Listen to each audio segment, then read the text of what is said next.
mini-abus de droit fiscal, qu'est-ce que c'est? Le mini-abus de droit fiscal a été instauré par le législateur à l'occasion de la loi de finances pour 2019. Il entrera en vigueur le 1er janvier 2020. Néanmoins, ces problématiques se posent dès à présent et il convient de les anticiper. Jusqu'à aujourd'hui, on connaissait essentiellement l'abus de droit codifié à l'article L64 du livre des procédures fiscales, un texte qui existe depuis 1941, qui avait largement fait ses preuves et qui continue de faire ses preuves, notamment dans un équilibre entre vie des affaires et décisions jurisprudentielles. On était à peu près cadré, on savait où on allait, mais voilà que le législateur a introduit un texte qui vient déranger les habitudes, puisque ce texte a toutes les apparences d'un dispositif anti-abus de droit, mais il va au-delà du dispositif que l'on connaissait jusqu'à présent sur plusieurs aspects. Le premier, c'est que ce texte vise à réprimer les actes ou conventions qui ont un objectif principalement fiscal, alors que jusqu'à aujourd'hui, l'abus de droit classique réprimait les actes ou conventions dont l'objectif était exclusivement fiscal. La deuxième différence avec l'abus de droit, c'est que l'abus de droit était un texte de dissuasion massive en ce qu'il permettait l'application par l'administration fiscale d'une pénalité lourde de 80%, allégée à 40% dans certains cas, alors que le nouveau texte ne prévoit pas de pénalité, est un texte d'assiette uniquement. Néanmoins, vous imaginez bien que sa portée est beaucoup plus large puisque, je dirais, l'extension de cette portée provient de cet adverbe principalement qui s'est substitué à l'adverbe exclusivement. Alors, il faut savoir que les deux textes, abus de droit classique et mini-abus de droit, alors on dit mini-abus de droit parce que, précisément, il n'a pas cette pénalité à la clé de 80%. Ces deux textes cohabitent aujourd'hui et donc on peut imaginer que demain, l'administration aura le choix des armes. La difficulté qui était immédiatement soulevée par la majorité des praticiens, des fiscalistes de la place, tient à cet adverbe principalement. Puisque aujourd'hui, on sait qu'il existe au sein du Code général des impôts un certain nombre de textes anti-abus qui répriment également des actes qui ont une visée principalement fiscale. Et pour ces textes-là, l'administration a une interprétation je dirais, arithmétique de cet adverbe principalement, en ce qu'elle prévoit que le contribuable doit peser les considérations ou bénéfices fiscaux d'un côté et les comparer aux considérations ou bénéfices extra-fiscaux ou opérationnels ou économiques qui n'ont donc pas de nature fiscale pour apprécier si les bénéfices fiscaux sont plus avantageux ou supérieurs aux bénéfices non fiscaux. Alors, vous imaginez bien que dans certaines opérations, notamment des opérations qui concernent des restructurations patrimoniales ou la vie des sociétés, l'appréciation des objectifs non fiscaux va être beaucoup plus difficilement quantifiable que l'appréciation des objectifs purement fiscaux. Je donne un exemple. Un contribuable est actionnaire d'une entreprise. Il souhaite céder cette entreprise, mais dans le même temps, il souhaite gratifier ses enfants en leur faisant une donation. Donc il décide de donner les parts ou actions de son entreprise à ses enfants et de procéder, après cette donation, à une cession. Dans ce cas-là, on sait que la donation efface, entre guillemets, la plus-value de cession.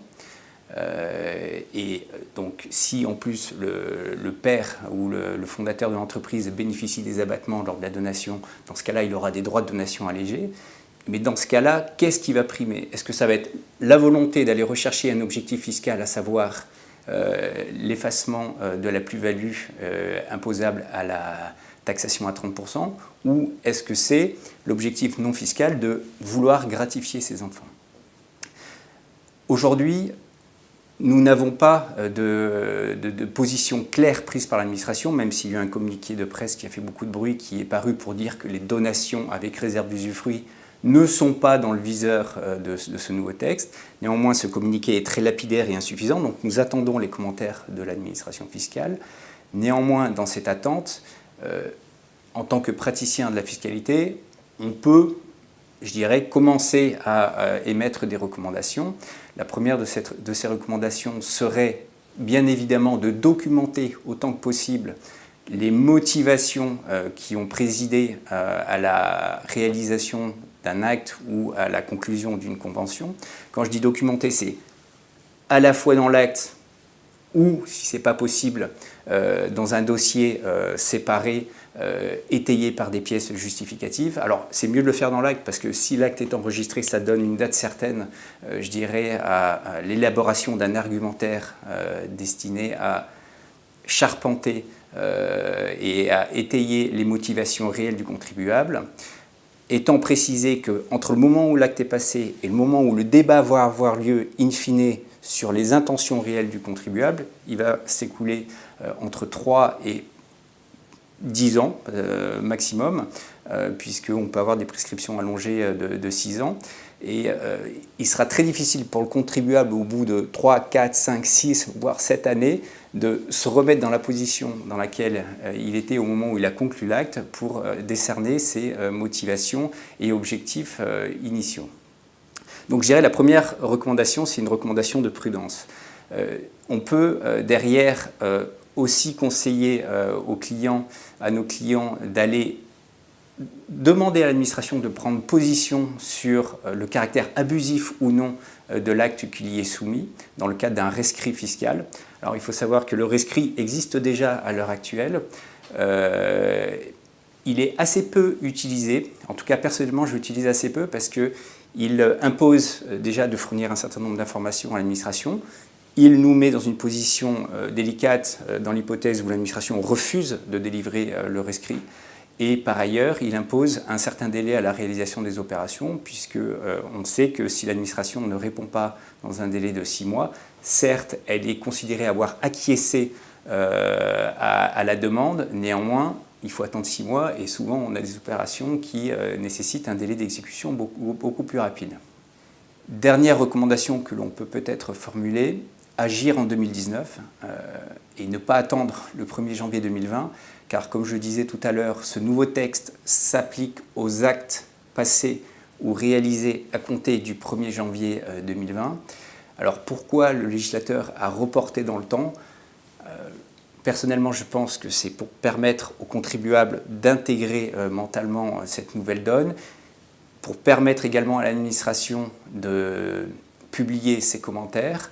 Donc en 2019, ce texte n'est pas applicable. Donc si vous avez des opérations à faire qui recèlent un avantage fiscal important, pour éviter tout débat dans le futur sur est-ce que ces avantages fiscaux étaient principaux par rapport aux autres avantages, etc., comme on a dit tout à l'heure, j'aurais tendance à vous conseiller d'agir rapidement et de passer ces actes dès 2019, en faisant bien attention aux actes qui seraient passés en 2019, à la fin de l'année 2019, avec des effets qui se produiraient, des effets différés qui se produiraient en 2020 s'il y a des conditions suspensives par exemple. Donc, dernier point, pour les contribuables qui souhaiteraient tenter l'aventure, il sera possible de soumettre, dès que l'administration aura publié son bulletin officiel sur le mini-abus de droit, il sera possible de soumettre le texte lui-même à l'appréciation du juge constitutionnel par la formalisation d'un recours pour excès de pouvoir auquel pourrait être associée une question préjudicielle de constitutionnalité.